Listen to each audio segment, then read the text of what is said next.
Okay, let's get started. This is Module 1. Today I have one goal in mind, just one. I want to install and instill in you the entrepreneur's mindset. I want to take you from wherever you are right now mentally to a different place, to a different mental model, a different paradigm, a different way of thinking about yourself and about this vast world around you in Japan and the rest of the world. I want to show you and I want to teach you how to think, act, and transact business like an entrepreneur, because I'm going to transform you in the rest of the modules into a successful entrepreneur. So let's start with the entrepreneur's mindset. It is different. It is more animated, more excited, more passionate, and more possibility-oriented than that of the employee.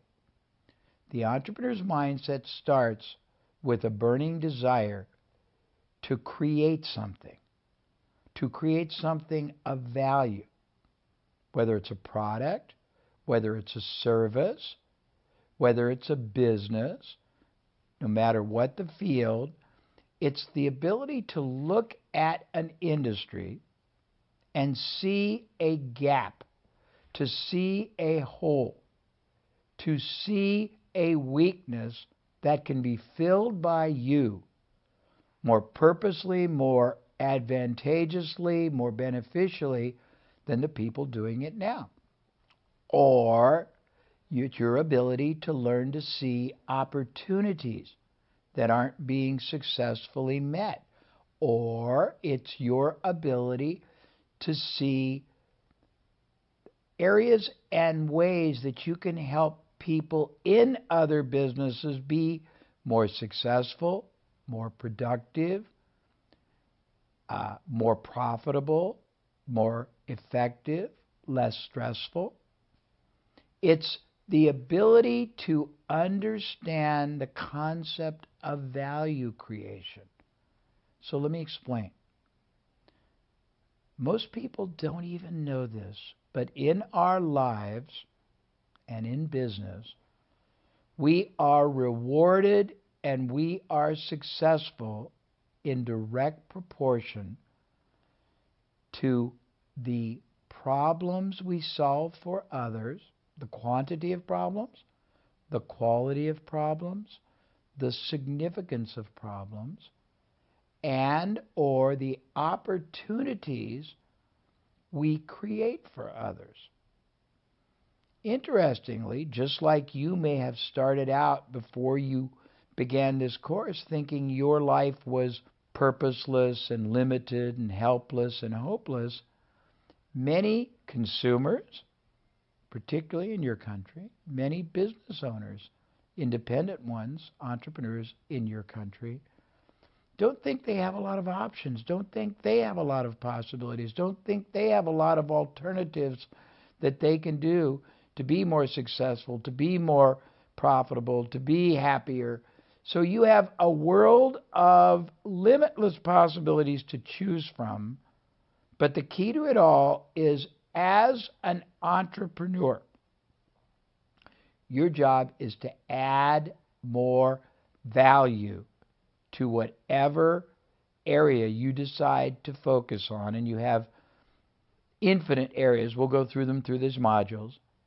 But it's to be able to go into an area with your business and add value, bring benefit, make people better off because your business or your company or your product is in it. Also, and I think this is something very powerful, just like you as a young adult may feel or may have felt, I hope you don't now, because I'm going to be your ally, I'm going to be your advocate, I'm going to be your champion, I'm going to be your supporter throughout this process, and I'm the one who believes in you more than anyone, because you can do it. But just like you felt helpless and hopeless, a lot of other people that work for other companies feel helpless and hopeless and purposeless too. So as an entrepreneur, before you even get started, you have to make some decisions because you do have choices. Many business owners in Japan, the choice that they make is to allow people to continue working in a very unsatisfying and a controlled environment. I'm not passing judgment.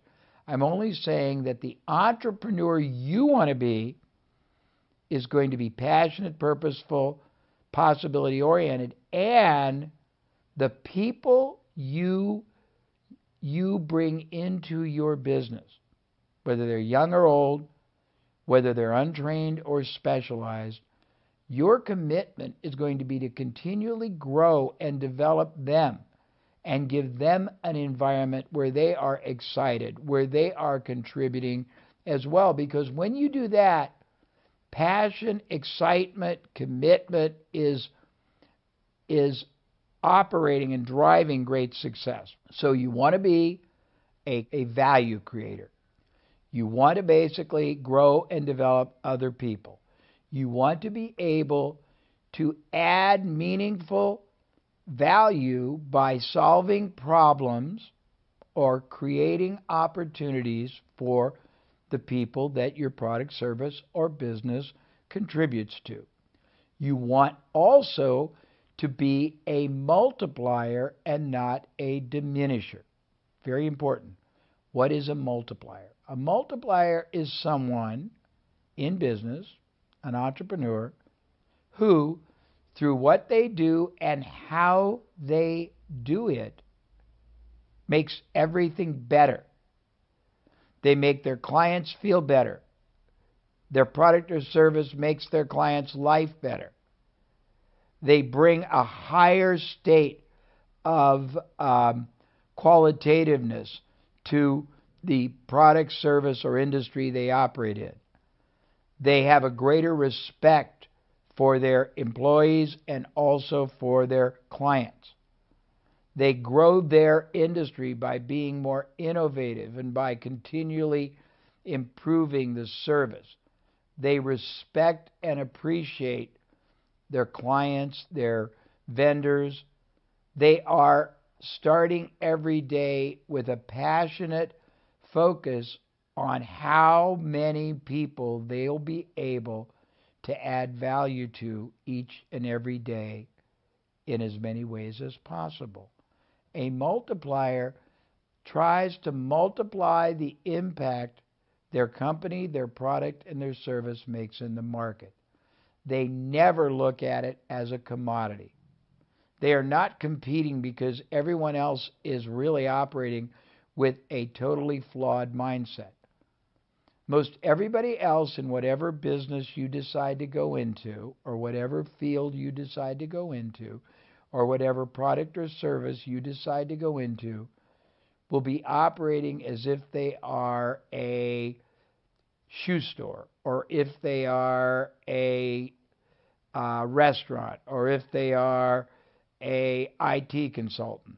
You will go into it with the mindset that you are a creator of value for others. You are a transformer of a more productive and rewarding outcome, that you are adding meaningful and more significant value through your company, product, or service than anyone else, and you will care more about the people you serve, including the employees who serve you and who you serve, and you will all come across to your market so powerfully different, so positively significant, that your business will go, woo! Not instantly, but over a very rapid period of time. Number 3, as an entrepreneur, you take the negatives in any situation and you turn them into positives. I have a philosophy, and I use a lot of metaphors, a lot of similes, a lot of examples, because they make it easier for you to see the possibilities. So in the martial arts field, there is a form of martial arts called Aikido. Basically, Aikido is a martial arts that uses the power and the force of the enemy back against the enemy to the Aikido master's advantage. So your enemy becomes your greatest weapon of success. In business, as a J. Abraham trained preeminent entrepreneur, you are going to use whatever the problems are, whatever the negatives are, whatever the weaknesses are, and instead of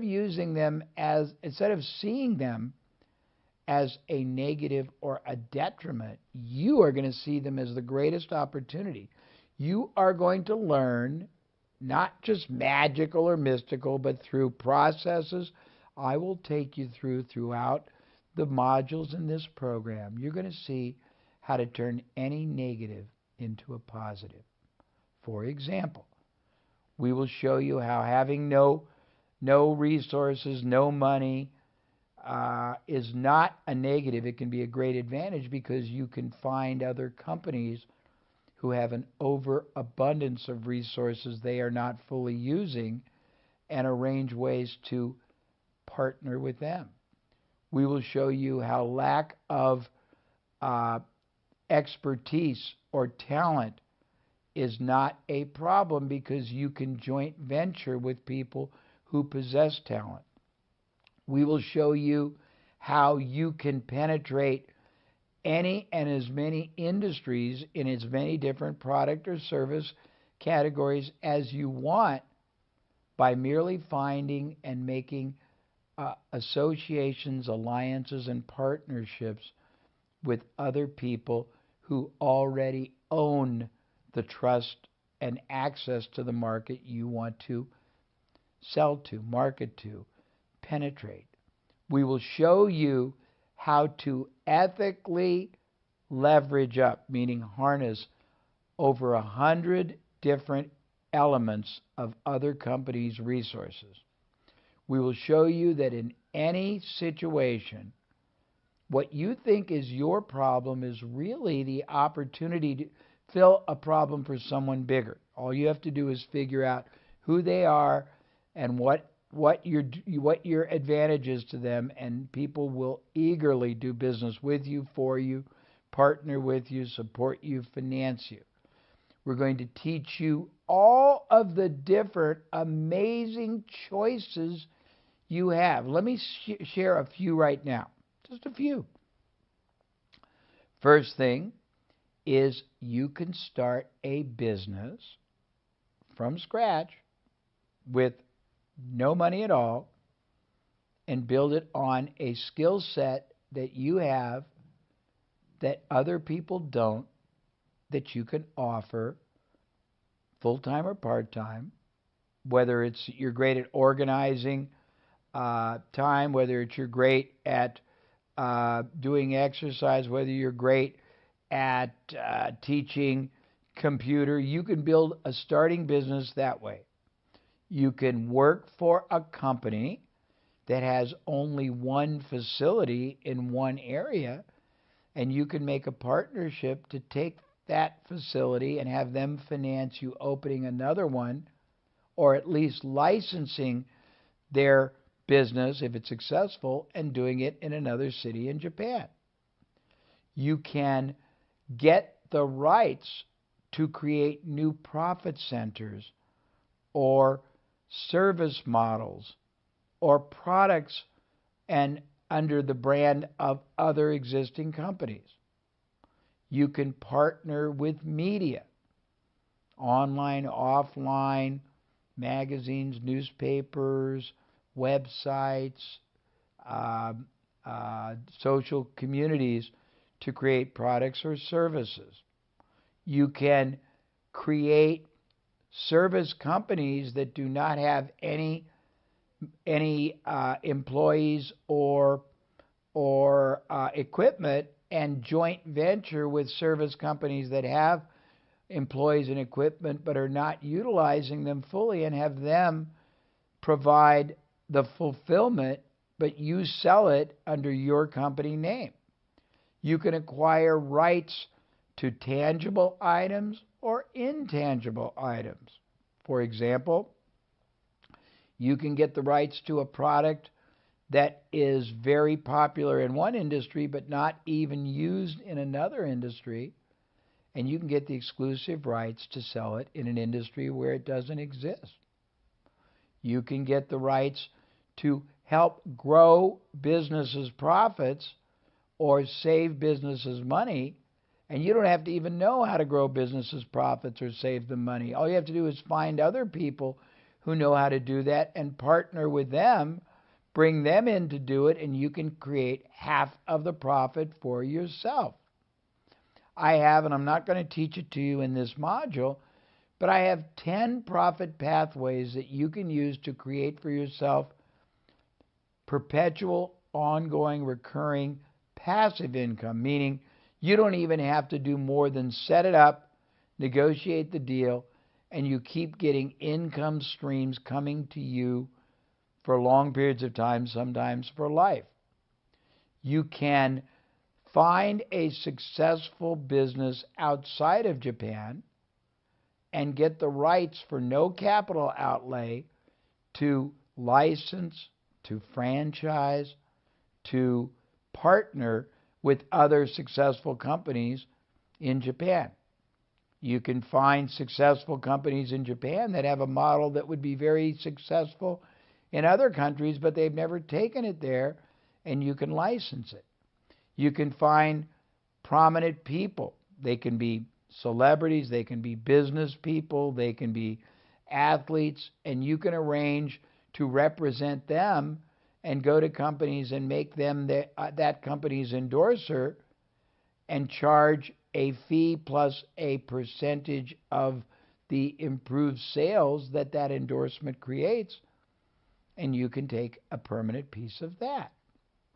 You can go to businesses and purchase them without any initial capital by paying the owner out of the future earnings and the growth you create and the extra profit you generate. And I will teach you in one of the modules exactly how to do that. You can, this is so much fun, you can go and buy the rights to a kind of a business outside of Japan, bring it to Japan, and partner with a large facility. For example, here in the United States, there's a man that got the rights to a certain kind of a fast food restaurant, and then he went to large gas stations on the highways, and he relicensed them the right to put those restaurants inside their gas stations. He got a fee, but he got a percentage of the license that he shared with the company in Canada. There are people that just tie up or secure the rights to something and then sell those rights to someone else. Now, let me give you a few real examples, and I'm just introducing you. We're going to go through specific modules over time that help you really get clear on this. But number one, great story. I'm going to expand your mind with a bunch of stories. So I started out not having any education, not having any ability, but I was able to find people that had products that they had oversupplies of. They had already paid for the products. They weren't selling. They didn't have a lot of salespeople. The products were not in a lot of stores or appropriate locations. They were sitting in warehouses gathering dust.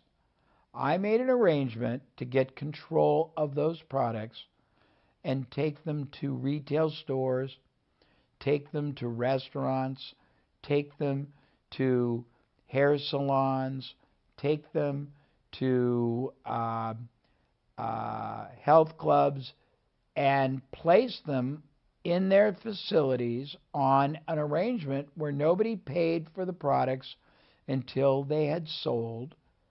And when they paid, they got to keep a share, I got to keep a share, and the other company who had the product in their warehouse got to keep a share. I did this about 10 different times. The first time I did it, I had no money, no skill, I had no capital to pay for the product, but I was able to get control of $500,000 worth of product in one category. I was able to set up arrangements with 40 stores who sold it for me, and I started making $4,000 a week, every week, without any investment starting 3 weeks later. I did it again with a totally different product that I put in drugstores all over my city, and I started making $4,000 every 2 weeks from that one. I did it with another product that I was able to take to media, and I made $50,000 a month doing that. And I'm going to teach you all the ways I did it. I was able to get the rights one time to a very large publishing company's subscriber list. And because you have privacy laws, don't misunderstand. They did not give me the list. I created a new profit center that sold complementary products and services that were naturally appealing to the same interest of the people who were subscribing to their publications. I got to use their name. I got to advertise it through their magazines, through their newsletters, through their e-zines, through their website, and I made the first year $8 million. $8 million, and I had no money, no capital, but I was able to use their distribution, but I added value to them because they were not doing this, and I was able to do it for them. Let me tell you some other stories. A very good friend of mine got started in the flea market business, and the flea market business is a form of a bazaar where you get a very large open space, and on weekends, these spaces have all these vendors that are selling products, food, crafts, etc. You have to have a location that's big enough that you can sell 100 or 200 booths. A friend of mine found one of the largest sports arenas in Los Angeles that was only used through the football season. Nobody used it 3/4 of the